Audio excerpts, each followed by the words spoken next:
We're in Elsbeth's office on the health science campus. It's Elizabeth McBroom interviewing, and it is the afternoon of Tuesday, November 27th, 1990. Now I'll go back and see if we can hear that.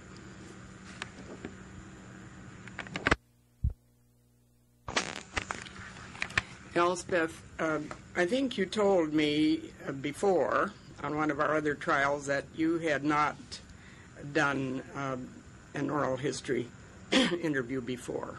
That's right. So there's no other tape extant, right? That's right. Then let's start again with something about how you came to get into the profession in the beginning. As I mentioned to you before, too, I first had an interest in the problems of disturbed delinquent girls because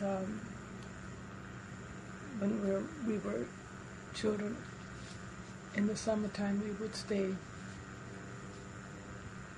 in the institution in the park for the staff children who were there on vacation. You had come to this country with your father, you and your brother. Well, this is long before Ella. This is long before that. This was in Germany, actually. I see. He was a psychiatrist. That's right. Uh-huh. And he consulted there. And little as I was, I could tell that not all of us, we knew, of course, that they were delinquent girls, but we could tell in their behavior they weren't normal children. We also saw that they weren't always treated very nicely, and that bothered me. And so I had in my mind it would be interesting to get into. And then when I went to college, I really didn't know how to get into this. And in college I took sociology, and I went into graduate work in sociology to Indiana. And there I met one Helen Brown, who had been the director of the school at Kentucky, School of Social Kentucky, and had gone to join the department there to develop some social work competency in medicine. And when she heard of my interest, she said, "What you want is social work. And not only that, you need to go to the George Warren Brown School at Washington U in St. Louis." So a year or two later, that's what I did. And I did 1 year with a scholarship and then worked for 2 years for Red Cross, for whom I had it. This was just the end before the beginning of peace. And I had the scholarship both times from Red Cross, and so worked for them in return for this. And as I got into graduate work, I got very interested in medical, and I guess partly too because of my experience when I paid back Red Cross, which was a military hospital service. And I saw the kind of work you did with delinquent girls, and kind of realized that needed to be done, but I really didn't have the, shall we say, the fortitude to do that. Actually, Ella did that for a long time, you know. She worked at Rosemary College as director. But anyway, so I found health, a thing that really was interesting to me. And I was very fortunate in that the clinical experience in the Army hospitals, you know, was really excellent until the Red Cross changed to health and welfare services only when the civil service took over professional social work, which was the time I left the Red Cross then in 1951 and came to Los Angeles. And Ella, my sister, was here. I didn't have a job. And you and Ella are identical twins, are you? Identical and twins. Both social workers. Mm-hmm. Uh-huh. And I'd looked into some opportunities in prior to coming, including the City of Hope, but I wasn't driving yet, and I decided I couldn't get to the City of Hope, though I liked the idea, since it was TB, and I'd worked in TB now for about 3 years in the Army.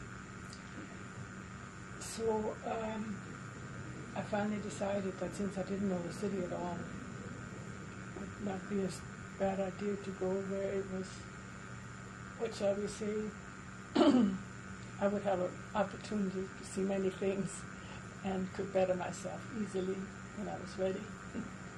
And so I went to LA County Hospital, not LA County, USC Medical Center, and had an assignment in the medical specialty clinics, taking over for someone whom they had to replace because it wasn't the right spot for him.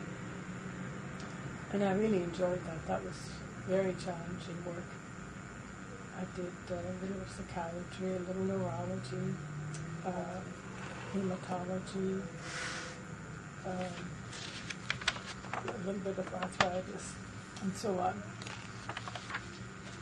And while I was doing that, I also got active in the then National Association for Medical Social Workers, in which I was active until a new social work organization, NASW, which I was believe 1957, and which I regret to this day in terms of what it did to the professional aspects, to furthering the professional aspects of social work and health. Could you say something, could you enlarge on that a little bit, Elsbeth? NASW was concerned with political matters, and that was certainly realistic. It was a concern. Psychiatric social work was probably stronger. It was a larger field, but that was, I felt neglected too, but I stick to our own. We had much leadership in the development of knowledge and the beginning of some research and some strongholds and some fine teachers, and we're getting into all the business of teaching in medical schools and public health, and participating in patient care on the wards. But it needed leadership. It was, for instance, when I came to county, it was terrible, and it was just practically non-existing. So there needed to be professional support to get this done. The School of Social Work, I have to say, USC was not strong on health either, and also looked down on county hospital considerably. And I think that's too bad, because no matter what it is, where you are, you go at the pace of your lowest member, and for the social work community and health, that was the county hospital, and that included the social work, School of Social Work. As I look at it, it's just too bad. But anyway, so there really was no national impetus anymore to help with health concerns, or they got much, much less. And then I feel that by the time NASW woke up, it was much too late. And you have to have validation of some issues of practice and education. I always felt that School of Social Work had to validate what the issues were in medical social work or social work and health. To some extent they did it, and in other ways they did not. Were there some especially important issues that they were overlooking or ignoring, as you recall? Yeah. You see, the schools were so into mental health and psychiatry, they never saw the psychiatric aspects of medical work, which are there. We know it better now, you know. And the opportunities were there then for social work, as they are no longer there. And we didn't get into enough because we didn't train people to deal with health issues. We didn't help students enough to understand the culture of medical care, the culture of medicine, or to tolerate the illness and disability, or how to look at the medical profession, how to get along with the medical profession, to understand them. Goodness knows I know as well as many how difficult they are to live with, but understanding helps. And if you just counter transfer for your own family anger, which is often what happens in, we always transfer family problems to group settings. Well, it's just too bad. So I feel in that way schools did not support, nor did they see the opportunities for research until much, much later. Mm. It's very nice what's going on now, but it's much later, and we haven't got the reputation we should have. Well, I was lucky. It was the end of the last terrible epidemic in polio, post-polio epidemic. And the county, at the request of the National Foundation and with its help then, built the polio hospital at Rancho Los Amigos, the county's long-term and rehab center, and got together an outstanding staff of physicians and nurses and everyone who built the rehabilitation program. And I was very fortunate. In the second year, I came down to be the director of social work. And that was a truly professional team. These were doctors who came from Boston, and they knew how to work with social workers, and they knew what to expect. But that wasn't. There was a much more of a tradition of that in New England area. Oh yes, oh yes. And so I really feel I had an opportunity, and I think I must have been terrible as a boss sometimes because I expected so much. But we had standards, and the staff knew that. I think they were proud. And many have told me over the years it was their best experience in social work, their years at Rancho, which were really wonderful years. And anyway, at Rancho also, I had the opportunity to teach. But I really wasn't prepared, and it wasn't my major assignment. My major assignment was administration. But I taught nurses and PTs and OTs and social workers, and as we said last time, once even a group of social work faculty members on issues of rehabilitation. And I loved the teaching, and I decided I had to do more of that. And that's what got me interested in returning to school to get my Ph.D. It was a hard decision because it was such a nice program at Rancho, but I knew I would never be satisfied unless I obtained that degree. And so I finally chose Brandeis. And what was the basis for your decision, Elsbeth? Brandeis, well, I took a couple of courses at SC to see how I would do. You shop around and you hear it's not good to go to a school where you're well known already. And so I gave up the idea of USC. And UCLA was never in the running for me. And I had applied to Bryn Mawr and Brandeis. I liked Brandeis because I thought I was a pretty good clinician and knew theory and such. I had kept up, but the broader theoretical issues in social welfare or systems and so on, that I really had missed. And I understood that was great at Brandeis under Charlie Shotland. And so I went to Brandeis in 1966.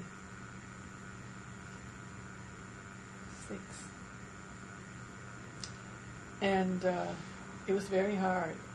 I think, as I mentioned last time too, I had to take the course in administration. You had certain things you had to take, in other words, things were elective, but I had to take administration. I thought, oh, well, I'd be a snap. Because you've been an administrator. Oh, yes. Yeah. And the only problem was that I didn't recognize one principle in practice, and I didn't know for 1/2 semester at all what we were talking about. It sounded so foreign, this theory. So what sort of thing were they talking about in that course?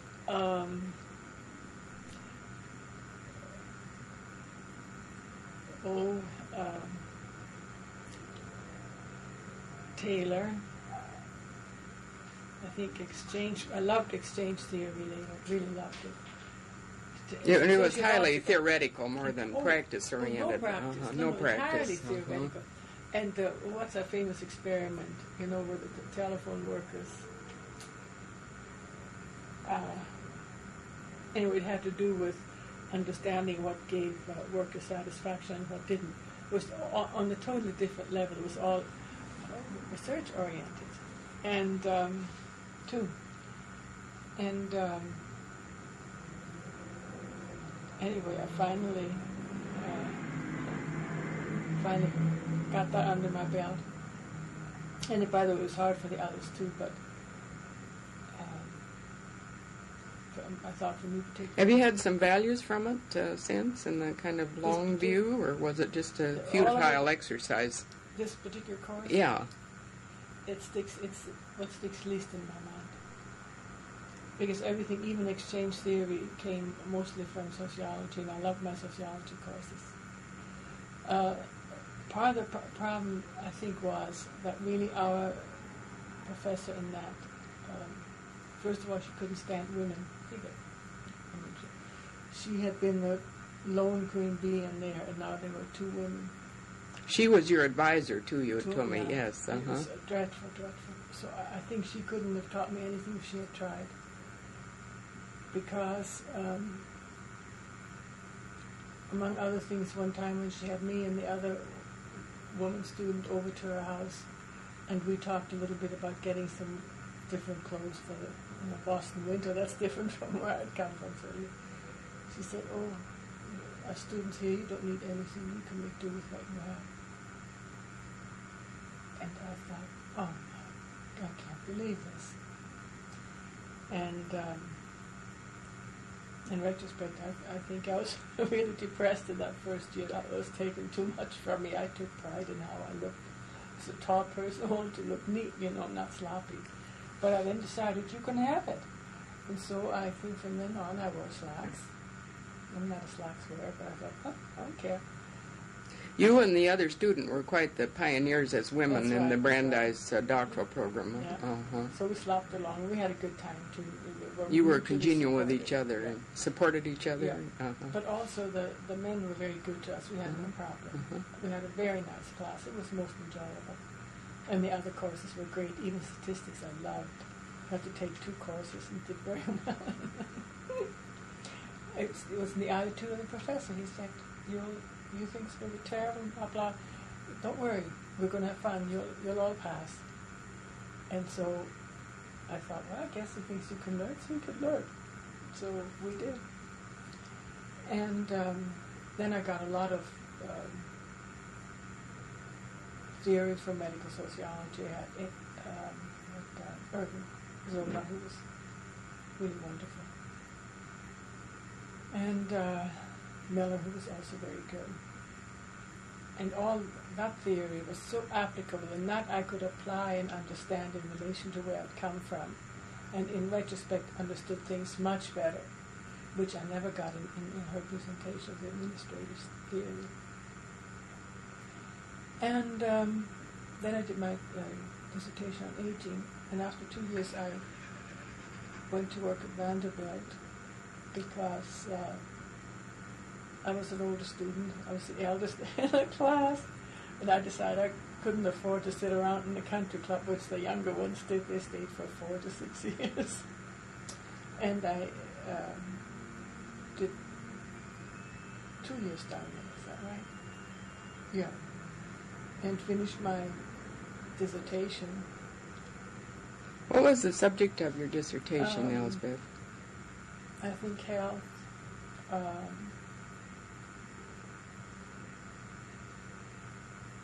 activity and morale in the elderly. And I did a measure, and my thesis advisor said I had really developed something novel, and unfortunately never picked it up. I think my one great deficit is I never realized when I made a contribution. I thought if I did it, everybody else knows it too. Oh. That's too bad. Too bad, yes. Yeah. Yes. So anyway, then just about the time I was to get my degree, I had accepted to do a paper for an orthopedic conference out here. And while I was, I guess time was moving, I got a call from then Dean Franz Bauer, and he said, I hear you coming out, I hear you getting, or got your degree, whichever applied, I guess you got it. He said, how would you like to come to talk to us? We have this program described Introduction to Clinical Medicine. You might like it. And I said, oh, you know those docs, they don't want to work with a social worker. No, that's not true. You should come and talk to us. So I thought, oh, well, go talk to them, why not? So I came and talked to them in June, I guess, in June of 17. And we had a meeting of the minds, and I came out in November. And I found it very interesting to work at Vanderbilt because it was a private university hospital and because it was so southern and not many good experiences. So I felt a little bit badly leaving so soon. But I also knew that I had gone there to finish, when I finished my education, they would never be able to offer what I needed. Not in the South. Oh, they were behind us yet. So I came back out here and have been at the medical school, first in the Department of Community Medicine and then became the Department of Family Medicine. And working with the ICM program, that's Introduction to Clinical Medicine, first year particularly, also the second year of some. And then I've done seminars on ethics and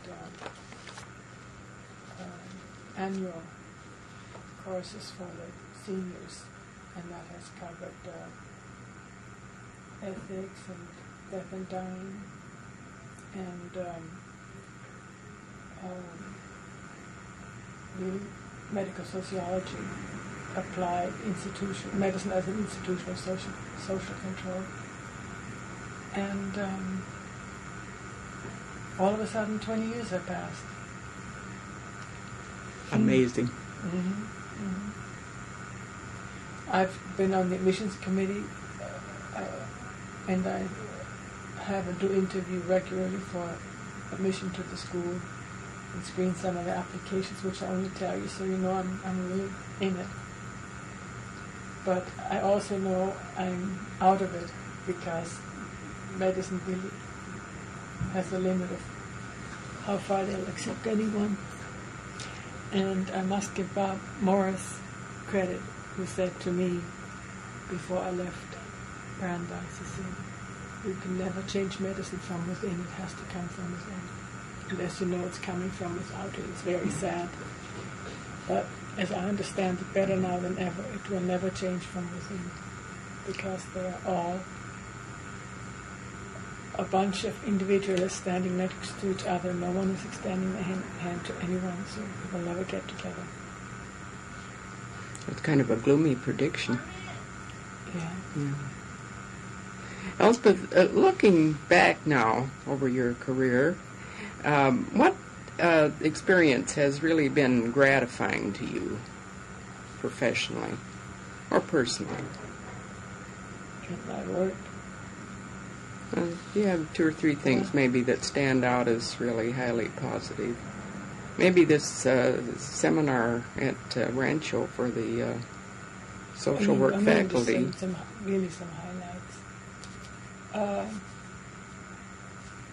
Yeah, I think up to that time maybe that was the most important thing I had done. Do you want to say a little more about that? Well, it was an effort to interest social work faculties in rehabilitation, in social work and rehabilitation and long-term care. And it was about a week long, I think. And it was planned as we would have planned it for physicians or anybody that means with medical input, not just You were medicine. Continuously doing training of physicians and all other professionals, And we had doctors lecturing. Remember, we had Vernical and some others, and therapists. And I think, and we talked about the role of the social worker, and I think they saw that in the social participation in the need in a way they had not seen it before. And I interviewed a totally paralyzed patient for them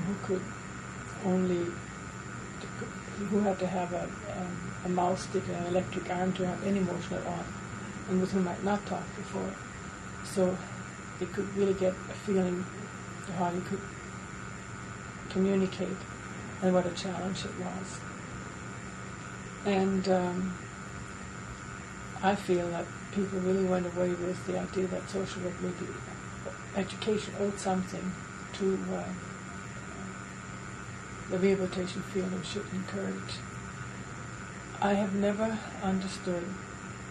I felt that USC was very limited in its interest, and that even the people who professed to have it were so intellectual about it. You know, I don't mean intellectual, so abstract, not related though to the reality of the practice field. And therefore, to get back a little bit to what we said earlier, did not support the way we needed to be supported, to have the right kind of visibility, to have support. Yes, these people do therapy. Right? They're trained for it. Very little of that. We said we did it and we showed our credentials. But that's very different from a school finding a way to make some noise about it. I think with Rancho finally had students, and that was a good thing, and I think that helped. But the problem wasn't so big at Rancho anyway. It was much bigger than other places. And at Rancho we had many groups of students, even from UCLA, come through for a day experience, something like that. And what else? What really highlights for me? Maybe you'd say just a word about Rancho and what was really so innovative about their program after the polio epidemic, and what they did for some of these young mothers and wives and so on. I think that the highlight for me really was in clinical practice. The things we did at Rancho, and I should mention, I did participate in the political process. I don't mean to knock that at all, but that's not the only thing. And I think the success we had as a department to move ahead with the psychosocial services, if you will, maybe that's the most important thing I ever did, I think. Examples. We had, when I came there, about 160 respiratory patients backed up, people who couldn't go home. Well, the Rancho developed a home care program so that patients could go home and gave all the medical and nursing support, but there also needed to be housekeeping support. And the National Foundation paid for some people, but not for all. And it was clear that it could be costly, $200, $300, $400 at that time to have someone at home. But even then, that was only about a third or a fourth of the monthly hospital cost. And Elizabeth McClatchy from the state had come to Rancho, and she asked to see me. I forget how she knew about me. I think I'd been up there once and I was on the state disabled committee in the department of, what was it? At the state level, department of, not welfare, the department of, remember? Department of Social Services or Not Health? No, not No? health, No? but the equivalent of social service, but it had a little bit different title. That's probably in here. Anyway, she came and she wanted to know what about the problems of discharging and what was necessary. And I talked to her at length about the need for money for attendant care, even for the poorer families, and that it wasn't true that a mother couldn't be a mother or father. You didn't need to have, your full faculties, physically speaking. I said, what's the difference? Some people don't do any housework because they're rich, and others don't do any housework because they can't move. What's the difference if they both have a brain to run the house? Made sense to her. And then I think I helped a few people go home who needed to leave the hospital, where the values of the staff would have been in the way, because hospital staff gets so very controlling and so very overprotective, and forgets that people have rights even when they're disabled. And I think of a man who went home whose wife would have nothing to do with him, but she gave him half the house. It was good enough for him. He had an attendant and we shared the kitchen, but nothing else. And he was happy at home for several years. And a group of late teens, early 20s, young men, terrible problems, into drugs and everything. And they wanted to go home, and they knew there was money for attendant help, all too disabled to do their own homework.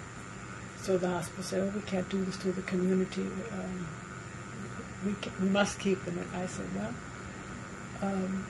by what right? It's not a prison. If they are out of the hospital, they'll be busy with running their household. They might have less time to get into so much trouble. But if they weren't injured, they would be doing all this anyway, probably more.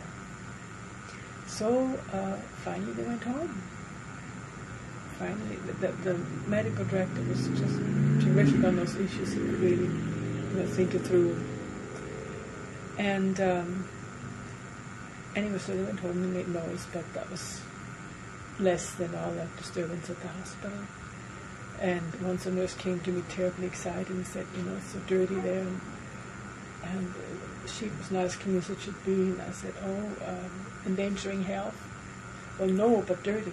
And I said, look, if it's not endangering health, I think the standard, the level, maybe it would be this way anyway. We really, I don't think we have the right. So left it at that. And then another patient who eventually went home too. I mentioned the other day. They felt he was a behavior problem and wasn't motivated to do his occupational therapy. And I said, well, okay, why is he not doing it right now? Well, he'd have to have a wheelchair for it, to do it, but we haven't got a wheelchair for him because we don't think he would do it if he had one. So I said, well, I couldn't believe it, make it short. I said, if I get him one, if he wants one, I get him one. Will you try to train him? Oh, yes, but he won't want to. So I talked with him, and the only thing he wouldn't do, he would not go and get it. He was very proud. He said he did not want to have to cry for anything. I said, that's okay, let me see if I can get it. And I called up and said very nicely, he was too embarrassed to come himself, and could I get it for him? So I got the wheelchair for him. And that was the beginning of his rehabilitation. See, in little ways, you make a difference. And we had wonderful relationships. And when I made a recommendation, we do discharge conferences. I made a recommendation. It was listened to. I might not always, gain my point, but I was always listened to. I don't have to make it each time. But you gave a lot of status to social work at Rancho. I think so. You did, yes. And they haven't forgotten me yet. I'm sure they haven't. And let's tell you, since we talked last, the yearbook is out, but I don't have it here. Not the yearbook, the centennial book. Of Rancho? Yeah. Oh. And it has some nice things in it about social work. It's a beautiful book. And we should have a copy of that in the archives, I'm sure. Do you think so? Oh, yes. Okay, I'll get you one. That was a thrill to see. And what was even nicer was, do you remember Ruth Brownings? Yes. Well, she wasn't so sure about me. She saw me so much as a competitor, But all that disappeared. And anyway, she called me just before I went up north to a seminar I don't know, 3 weeks ago, 3 weeks ago. And she said, oh, I got the book, you know about this, the Centennial book? I said, yes. She said, well, I got yours for you, and I got it autographed. And I think you have to have it. I said, well, I'm going up north, and when I come back, I'll come down, we'll have lunch, and I'll get the book. No, I think you have to have it today. Take it with you. Yes, exactly. Right. And so she brought it from Rancho, stopped over here. She lives in Woodland Hills. I was so touched, and it was worth getting it. I had no idea it was so beautiful. And anyway, so that's nice. That's great. That's Yeah. great. Somehow, in the medical school, anything I've done, you're always supposed to let them know so they can give publicity. I have never gotten any publicity. Not ever. Not ever, I can say that. I would go to meetings and I would give some of my information. It was never in print. Mm-hmm. The climate at Rancho really kind of hasn't been duplicated before nor since. No. That was kind of the golden age. Yeah. Yeah. Yeah. And I have to say, I've had some real wonderful times here teaching. Tell me about some of those, Elsbeth. Yeah, particularly a teaching highlight for me was when Lauren Stevens, the orthopedist, was alive, who ran the Center for Research and Training and Rehabilitation for the medical school. And when I came, I met him. Actually, he was one of my interviewers. And he invited me to join and co-teach with his group in ICM. But not only that, he also did seminars on death and dying and pain and suffering, 2 separate ones. And he invited me to co-teach those. And well, it's funny how we talk about people, you know. He was wonderful. He accepted what I had to contribute. He didn't have to make nothing of it, you know. But he was so knowledgeable himself, and so into the feeling things and the psychosocial things and those aspects of illness. And I talked with him. I looked up for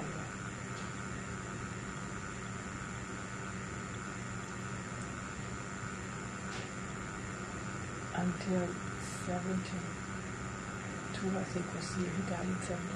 Unbelievable, so soon. And That was a great loss to the medical school. oh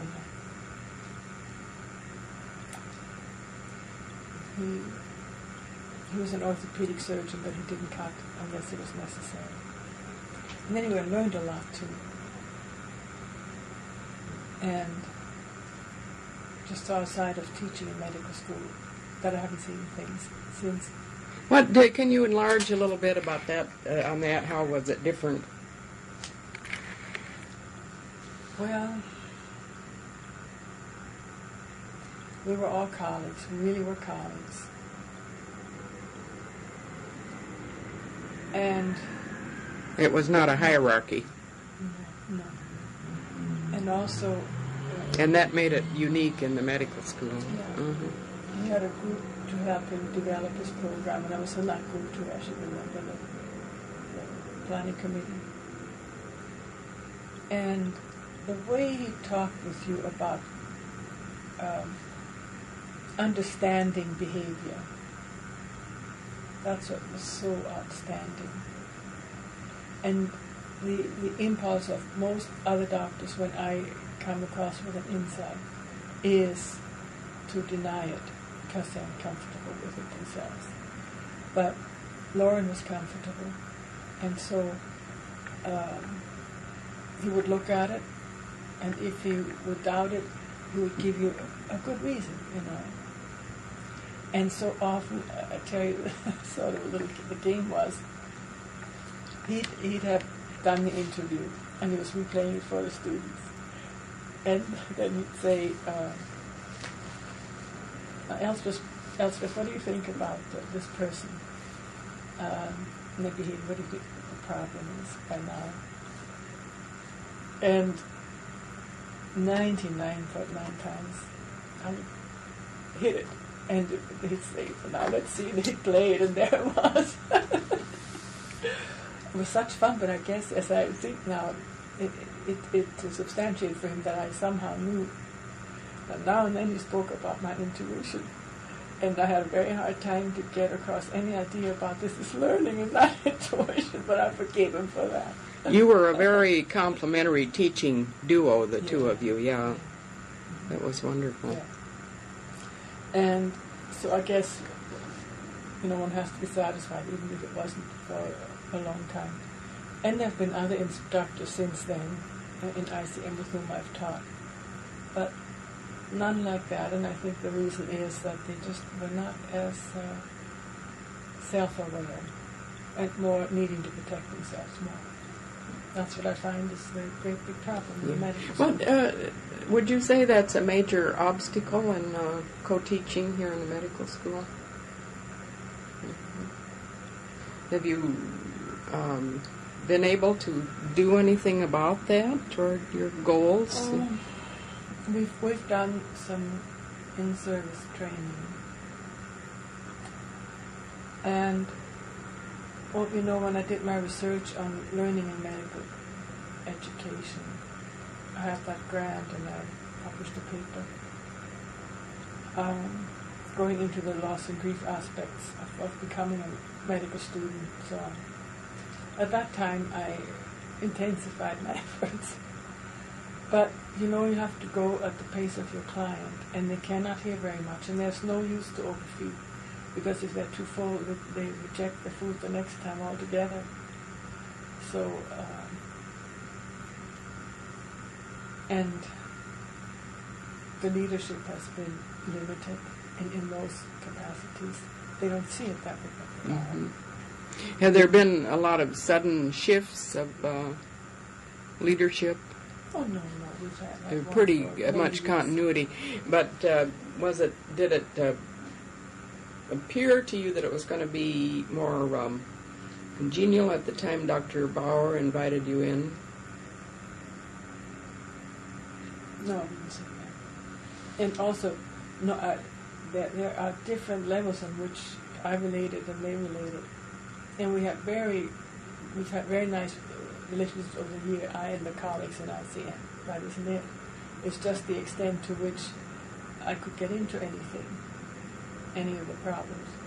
When I'm with a group and instructors there, and I get into psychodynamics to where it's no longer comfortable, there's an immediate turn to the basic science, which is a medical aspect. And I've learned to respect that. It's like kind of an avoidance and a retreat. Yes. And I've also learned to pace myself better. Mm-hmm. So there's no point in upsetting anybody. But that's the problem. I have said that until the medical school curriculum and the Association of Medical Colleges say thou shalt develop insight, it will not occur to any extent. Not even here, we have a good program. And we have some, we have a few doctors who kind of pursue this much more than others. We really do. But it's not like social education. You can't expect it to be. But my attitude has been, it's much better not to be afraid of yourself. And if you are aware of why things upset you, then you can be prepared the next time, and you won't be so certain you'll be a better doctor. I think sometimes doctors think, well, if you just know something bothers you, that's where you stop. Just be aware. But I say no, be aware and do something so you won't be bothered the next time. Elsbeth, you've taught in community medicine too, haven't you? Yeah. Would you say something about that? Well, I came for ICM, but I had to be put into a department so I could have an appointment. And so Franz put me in the Department of Community Medicine. And I didn't understand for a long time that that's very offensive to any department chair to have somebody added that they didn't choose. And my activity was ICM. I didn't look for community medicine. and I don't remember exactly, but after a while, community medicine included me in their course. And I worked on things on aging and social control. I think those were the major things then. Mm-hmm. In seminars. Mm-hmm. I think it'd be very interesting if you could describe the introduction to clinical medicine and your role in it. Uh-huh. Oh dear, I should have that somewhere in front of me. Well, just do it. I can get it, but anyway, the purpose is to introduce the student to the unified concept of disease, meaning physical and social and psychological and really spiritual too. And to do this in such a way that the student becomes aware of the significance of the patient's previous experiences and his or her own previous experiences in relation to the doctor-patient communication. And what comes or doesn't come because our own experiences turn us on or off or make us not sensitive, whatever. The course teaches special themes such as death and dying, pain and suffering, substance abuse, aging. Medicine. Yeah. The major focus being for a student to learn about doctor-patient interaction, and we think that's more important than the psychological or the social or the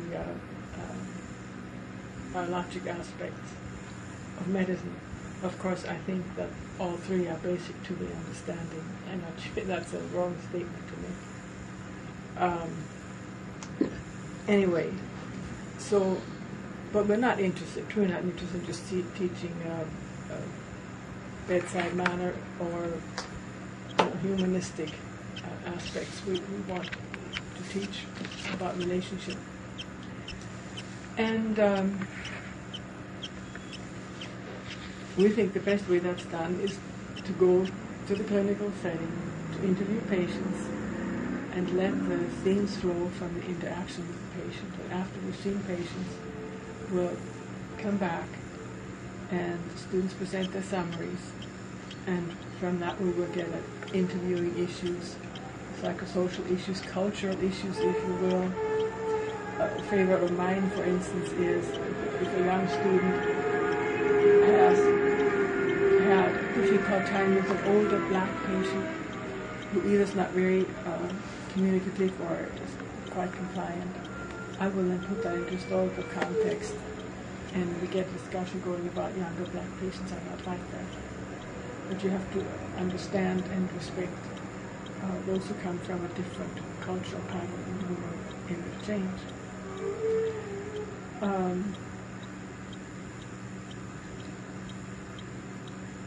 We also use videotapes to teach not only interviewing skills, but again, to provide an opportunity for students to think about their own feelings, their own reactions. For example, we have a wonderful tape on AIDS. AIDS is one of our special things. I do things on ICM on death and dying, pain, suffering, and AIDS. And are the students really actively involved with AIDS patients at County? Yeah. So maybe if you remind me, I'll come back to it. Anyway, reviewing the patient's history. When, for instance, say, was it a person with AIDS, then we get into feelings about communicable disease, homophobia, gay lifestyle, all those things, and people can and are expected to express themselves. And some of the expressions aren't very edifying yet, but as I always say, unless we let students bring out their beliefs presently held, no matter how we might feel about them in terms of their lack of understanding for human beings, you can't learn if it doesn't come out. And one tape we show is on a patient dying with lung cancer, and one of the tape made. That's a wonderful tape to get into family issues. Also, the students identify with one or the other in the picture. They sometimes get very tearful. And then we talk about what is it, and they get slowly to show they're sorry for the patient and the family, but most of all they're concerned for themselves, and they too might be finite. And then they begin to face up to themselves. Quite a blow to them, and has to be worked through if they're to be around death all the time. And I talk some about not everybody's good to working all the time with cancer patients, but most everybody could learn to tolerate some if they understood themselves a little better, and if they also knew you don't have to do it if you're not so inclined, but understand enough to deal well with the patient. Don't be so frightened that you can't hear or can't give some support. And a major effort, I might say, I make in ICM and in general is to teach that the doctor doesn't just contribute by making something better, because especially with chronic illness, it's not possible in terminal illness, but that the supportive role is of tremendous importance. And that's something that's so hard for them to believe, to understand, or anything. And I think, well, it'll come back to you 3 years from now, that's all right, but the seed has been planted. Because after they're out of ICM-1, we will not hear much of this anymore. And I mentioned AIDS, and I'd like to do that. Yeah, AIDS is a very good example, really, of what our course is about. But about 4 years ago now, I guess, it was apparent to me that students were seeing AIDS patients very soon after school started, first-year students in our course in September. And they weren't prepared. They were very upset. We had a few upset circumstances. So I suggested, and we did develop a 4-hour lecture course in family medicine, which is a course I coordinate. I forgot. We'll have to come back to that too, Elsbeth. Anyway, yeah. All right.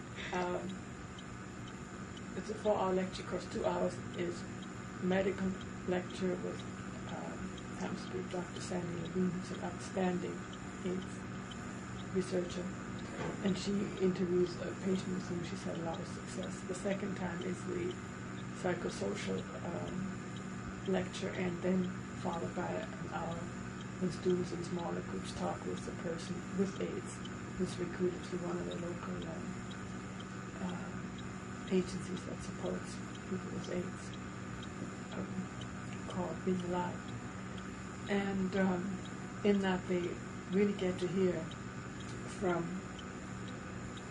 persons with the disease how they're coping on the outside. And then I offer, after that, an experience on the ward where we see a film first, and then we go and get one patient from the ward, so they have a sick one to talk to. The group talks with him, so we all have the same experience. And of course, it's someone who's willing to talk with sick students. Yeah. And that's always very moving for them. And then we really get into it. And we, after the patient's been, we go into depth about how we feel and how difficult it is, and then the uncertainties and the ambivalences, and it's okay. And the videotape I show is one made by Kaiser and HMO Consortium, called something like "Does the Doctor Make a Difference?" And it's wonderful because it is a panel of Kaiser Good doctors, question. and a panel of patients, and a simulated sexual interview, and the three never interface, of course, but the doctors express their views honestly, and so the students can see that the doctor doesn't have to be perfect, and they have different opinions, and they are scared, and they admit it, and if they're a little bit scared of AIDS, that's all right. And I also try to work with the faculty about let it come out. If you don't let it, if you show that you disapprove when someone doesn't like a gay man, you're not going to hear about it again. And I guess I have tried to use a little educational theory using Toll, I think, as I told you last time, off and on. She's wonderful. So that's what we do in ICM. And then, because of the pressures from the curriculum, this was just an interviewing course when I came. Now, physical exam at the end of the year is slipping in, and some learning of some special techniques, and a primary care track. So that's students who commit to the primary care track, about 24, I guess, a year. Will get some extra training on the physical in the first year, so in the second year they can spend some of their ICM time in the private doctor's office and be exposed earlier to primary care.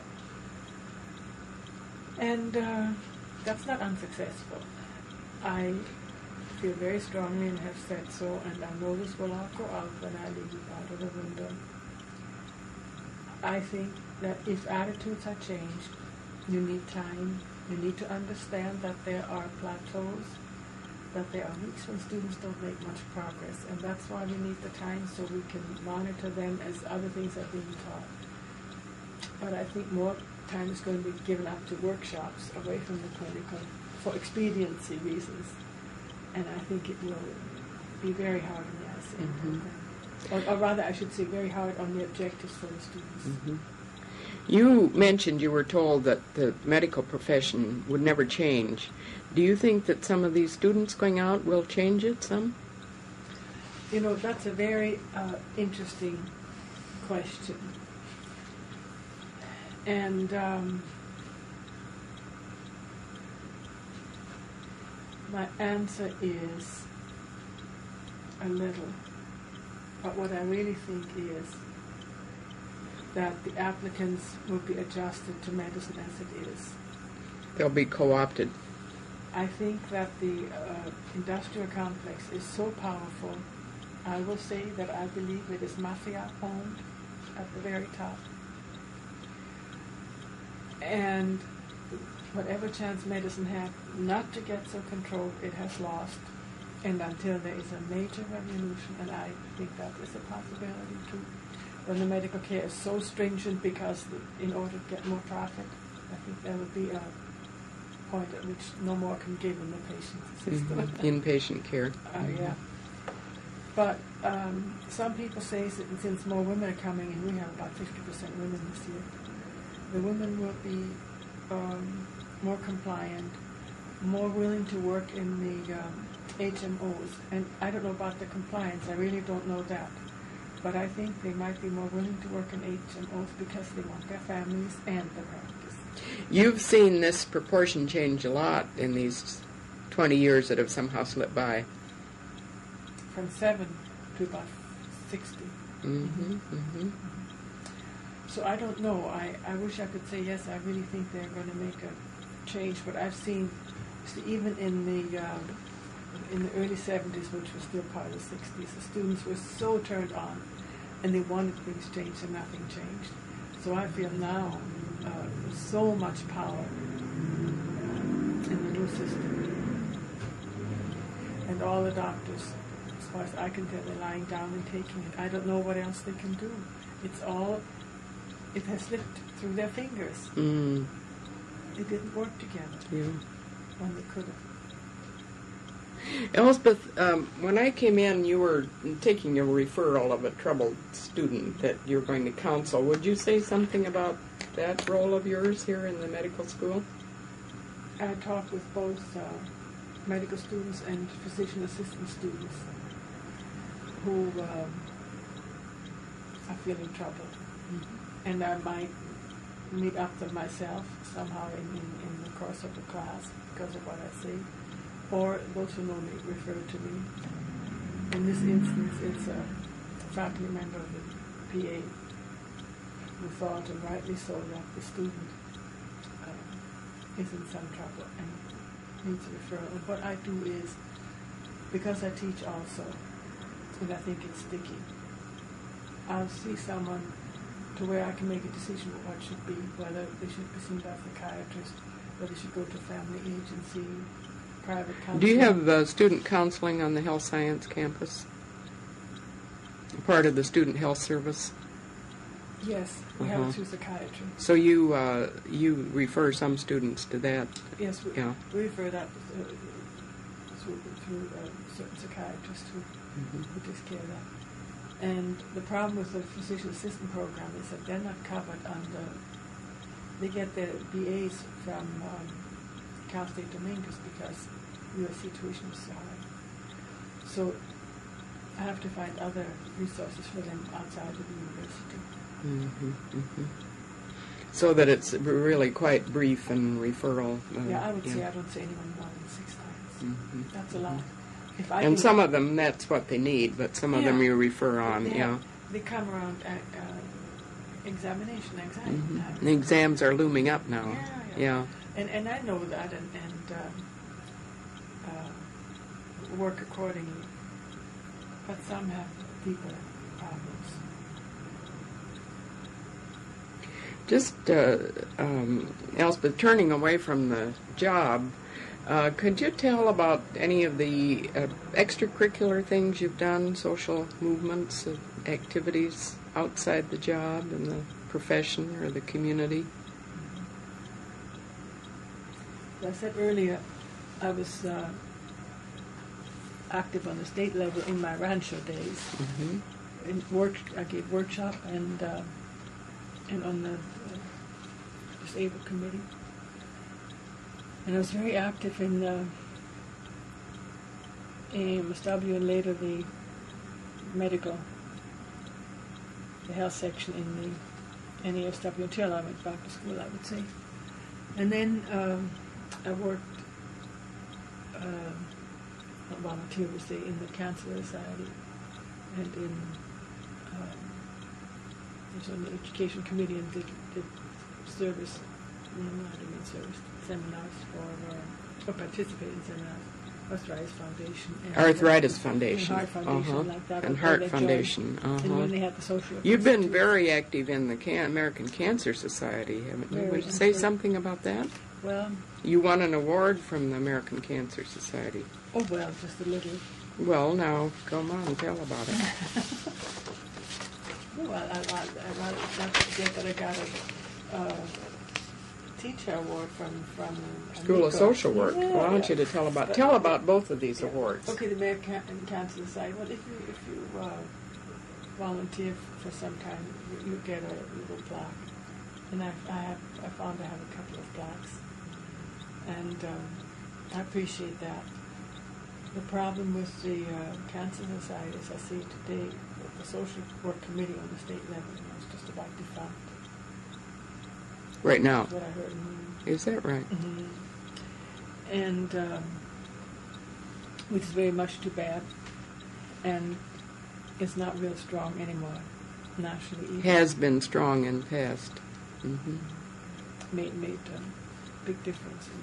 They had excellent training for oncology social workers, in which I participated too.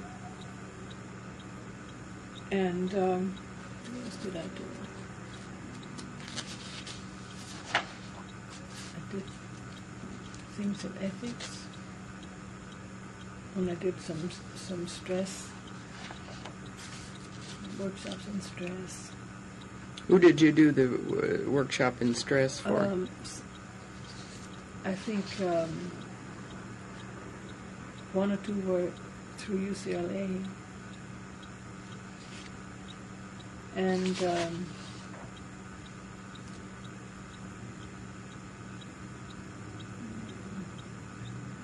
Elsbeth, is there an opposite number to you in the medical school across town?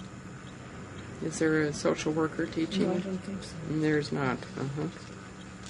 And I also have to say that I will not be replaced, which is a financial, very real financial matter. But I'm not one to be blind. I think it goes deeper than that, you know. In all these years, they haven't learned.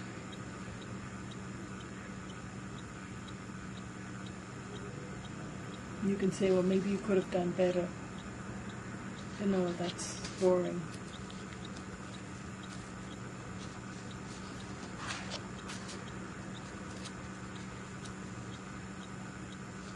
I did lots of workshops. And I consulted for hospice for 2 years. Would you say something about the hospice movement and your role in that? Well, my role, that was my little, I consulted and did support groups. Hospice has a tremendous potential for helping people who are terminally ill to stay at home and die at home, or at least stay home until near Die with some dignity. Die with dignity. And my experience was that it's a very special type of nurse who's interested in hospice work. Not so much social workers, although I've known so many, maybe especially social workers too. How could you describe such a nurse?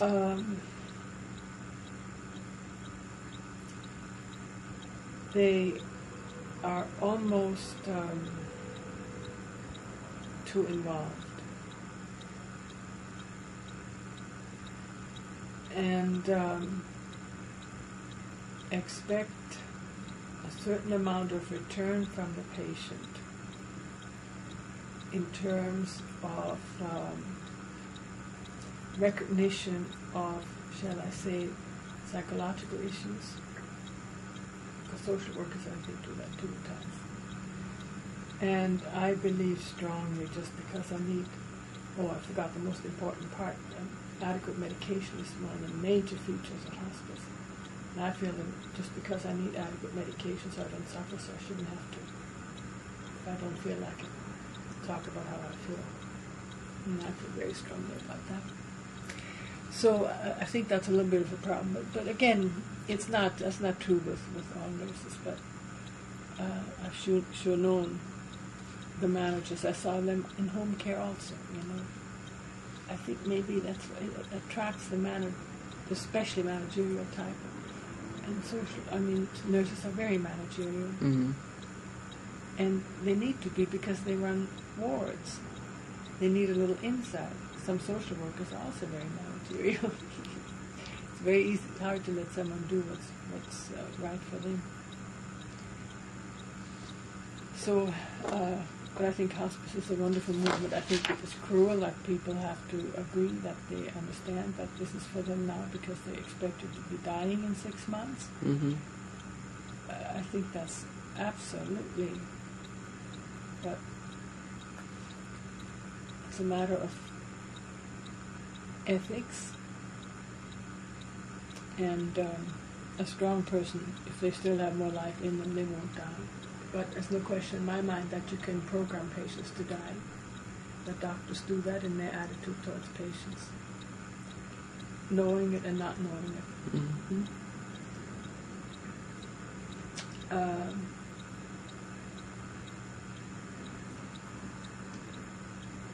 I worked on the committee in the organization, in social work and health, sometime on the whole matter of reimbursement and accountability. Elmer Klein and I worked with the committee a long, long time. And that was very interesting. Really get down to business and get a little bit more realistic than we sometimes are with our therapy hours. That's how I've done. Not so much the last few years. I've just managed to do my job. Elsbeth, what's your view about the way that a professional social worker can affect some of the programs and policies and can do that more effectively than maybe others? Well, that reminds me to say I taught in the School of Social Work for a few years, and I did truly enjoy that. If social workers will understand and accept that no one, if they're well trained, no one understands how to manage relationships as well as they. And that it's up to us to do that. Then I'm very hopeful. But I hear younger social workers saying, for instance, why should I take this on the ward? Don't want to anymore. I mean, we should now be established.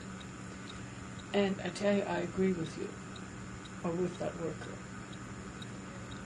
But anger, either on the ward level or on the political level, aren't going to do any good. I think social workers who are well trained for the health field, who would understand and have access, have done some research, I think we must have the figures. We must be able to show that these people who were discharged without enough psychosocial care and no access once home, came back sooner, used more medication, etc., etc. That's what others in the health field do. And we are anecdotal. You think it's a matter of research and communication and education, developing that kind of influence? And I think it's a matter of schools of social work, it's more than that too, really teaching social workers about the system in which they're going to work. The healthcare system is really special. The medical profession is very special. It's very different. If you don't understand it, it took me a while to, I guess, to want to understand it, you won't make it, or you'll be disappointed, or you'll be hurt. I have learned that I have friends in medicine, in medical school. I mean, MD friends, men and women. I know that none will ever be as loyal to me as a social work friend. Never. Mm-hmm. Mm-hmm. Because, and that means you really are at risk if you, for instance, were to tell something very confidential. Mm-hmm. Mm-hmm. I could tell you, you would never tell us, so we would respect. But the doctor would not find me needing to have as much respect about confidentiality if I were a doctor. Mm-hmm. And if he were anxious, he would tell. Mm-hmm. So what I tell, believe me, I have told over the years, I have not gossiped outside the school. I have also passed nothing on with him, hardly speak of. And even when I am concerned, if I have to be the source, if I think it should be confidential, and I've learned that lesson well, I would not tell. Mm-hmm. I have learned that, and the only way you prevent is to act preventively. So you really have to learn, and I think that's hard. I feel just as good as any of them, and I don't let them. I feel I'm very different in how I'm not subservient. You have a good measure of professional self-esteem. Mm-hmm. And you understand the medical profession and practitioners in depth. And accept how it is. And accept. And from your perspective, does that make you somewhat unique here? Yeah, and yes. And maybe you asked me what has given me a satisfaction. People here, like the just retired director of ICM1, did a lot of consulting with me and followed many of my suggestions for people handling. And that was very satisfying. Mm-hmm. Mm-hmm. You could see your influence spreading out. Yes, that's and I think that's a fair job for me. Mm-hmm. And that's true in relation to the new director and others around here too. Yeah. And that has been very gratifying. But I just know for sure I'm not an MD, and you have no wish to be. Have no wish to be, but there is There's a wall. There's a wall. Separation. Yeah. And I don't invoke it. I just live by it. Yeah. And it makes me feel, for instance, I don't get into friendship and party kinds of things because I feel they're not really my friends. The social workers would be therefore I will not waste my time. I can't be at ease with them. And I have not explained to them why that is. I couldn't, but I don't. Yeah, I see. Yeah. And I think that was just really strong and right swung of me. Yeah. And, well, I guess it better not. Oh, well, go on. That's all right. In spite of all the pressures I've had with my colleagues here, one of the doctors told me he has never seen not be a lady. In all Not these be a years lady. now. I congratulate you. Yeah, because I believe me, I felt.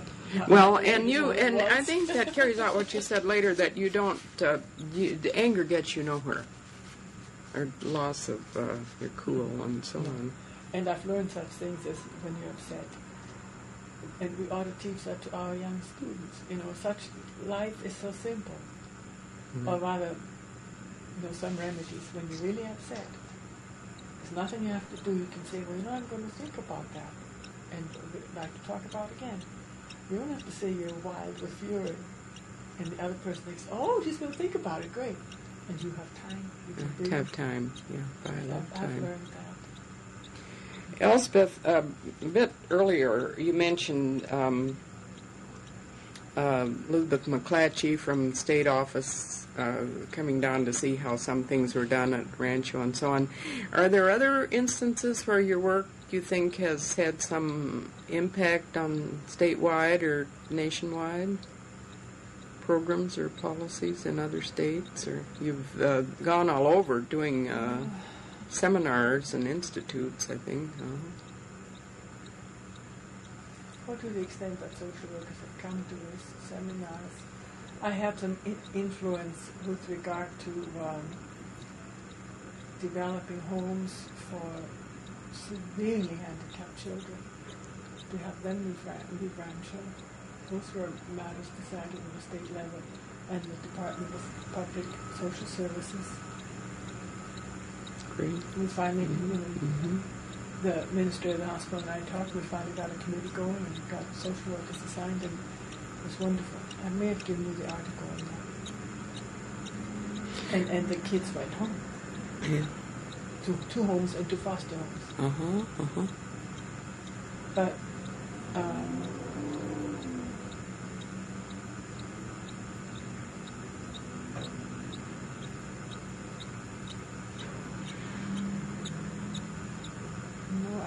I was on cancer committees for a long time, but I can't say, We were going to talk a little bit about your cancer ward. Would you say what that was for? Cancer. Well, I really volunteered in educational matters for a long time. That's what it really was. Several years. Participating in institutes and on education committees locally and on the state level, at national level. And national. At national level. And for that, I found that National Cancer Society affairs very socially and politically minded and geared to the volunteers. And your contribution was a professional contribution, actually, for social. That was on the professional education committee. Yeah, professional education. And, well, I tell you, I think in the National Foundation days, when we had fabulous conferences, interdisciplinary conferences. That was one of my specialties, interdisciplinary education. Work. Okay. And those meetings, there would be sections for all the professions, and there were joint sessions, and problems were discussed. And I think I made considerable impact with doctors from many rehabilitation centers by what I said about social work functioning in those meetings. And I think that really is what got me a lot of the attention, because most of the social workers, I remember especially in arthritis specialist Reagan, I don't even know what I said anymore, but he was putting social work down. And I said, beg your pardon. Wait a minute. And set him straight. Yeah. And no one ever had answered back to him. That wasn't done. I didn't know that. I didn't have cared.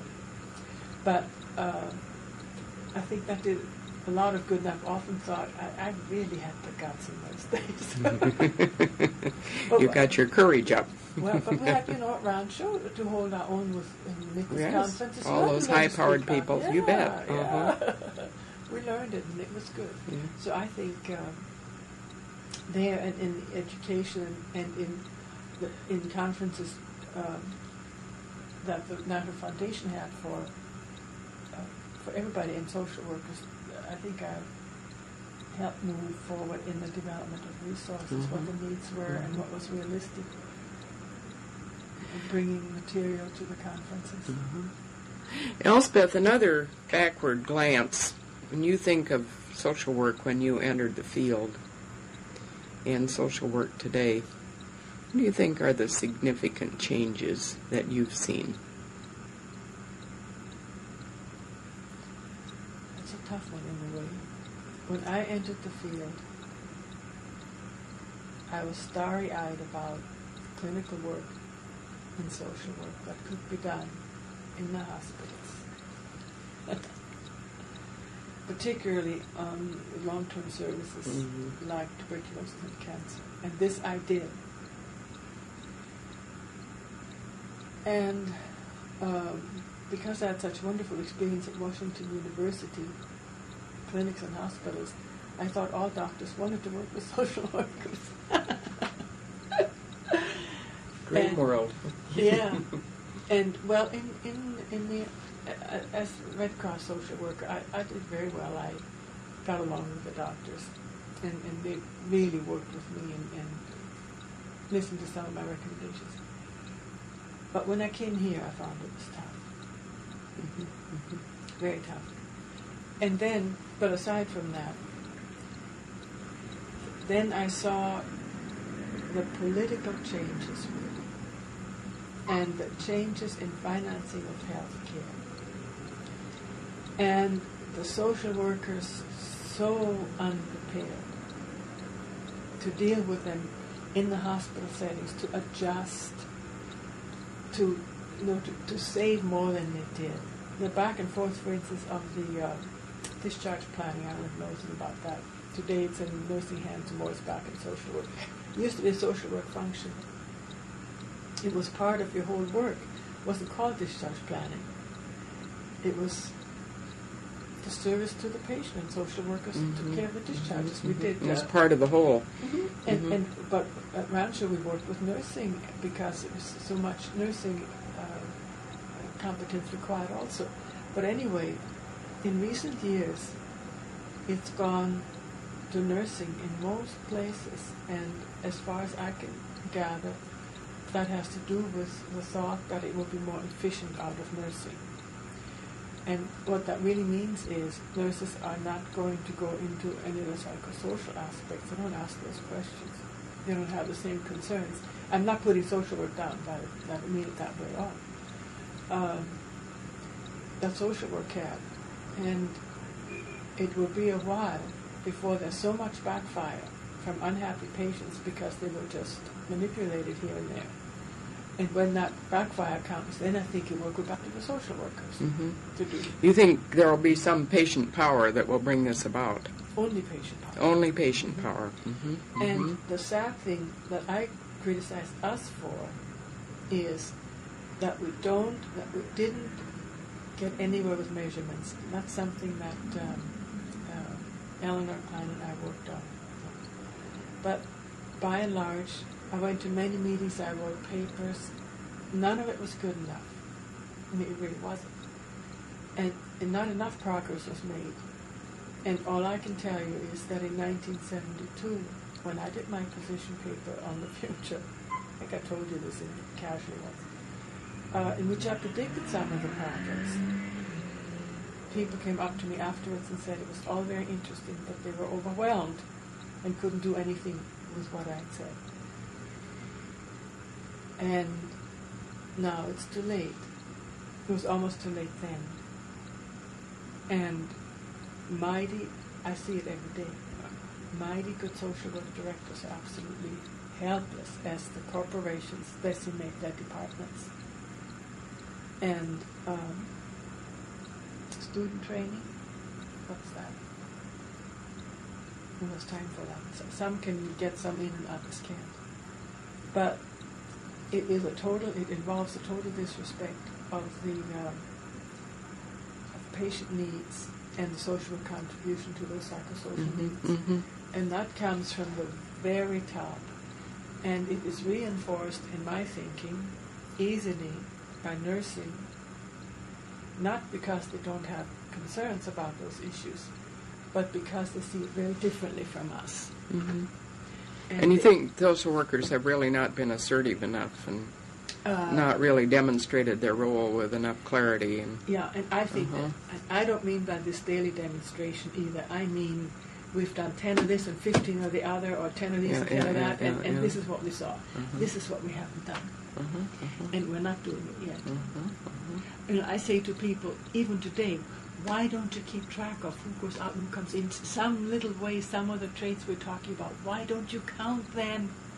Oh, that's a good idea. 2 months later, are you counting them? No, not yet. But I think they're so defeated. And they have lost so much status because the supervision of the departments is by and large no longer by administrators, but by nursing and other people. And nursing is not good for social work because nursing, they just have a different philosophy.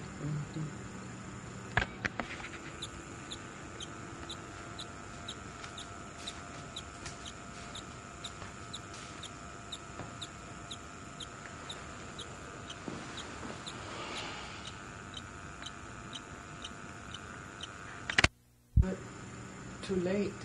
And if we're ever to have an upstart again, documentation would be useful. I think some of the issues that I even have mentioned, some of the differences in the discharge planning, those are thesis materials now. And some of the utility review. Well, I hope your message gets heard. And to one thing we should go back to is I want you to tell me about your teaching award from the School of Social Work.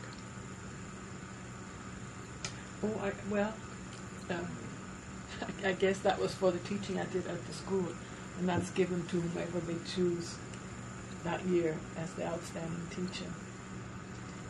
And I was very thrilled with that because it's more important to me to be recognized by my own, rather than by others. That was on nomination of your students. At the School of Social Work? No, it was the Los Amigos. Yeah, but I mean the social work students nominated you to Los Amigos for the award. Is that it? Well, was that where it started? That came from your students? I guess some student support. It has to be, I think. Because they're the ones that know. That's true. Well, that's a very distinguished honor. And if I still see some of my students, and we still fondly remember each other. That's great.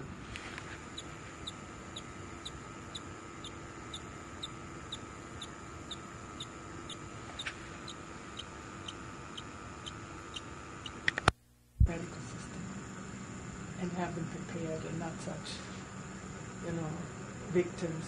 Such a course should have been taught at Brandeis.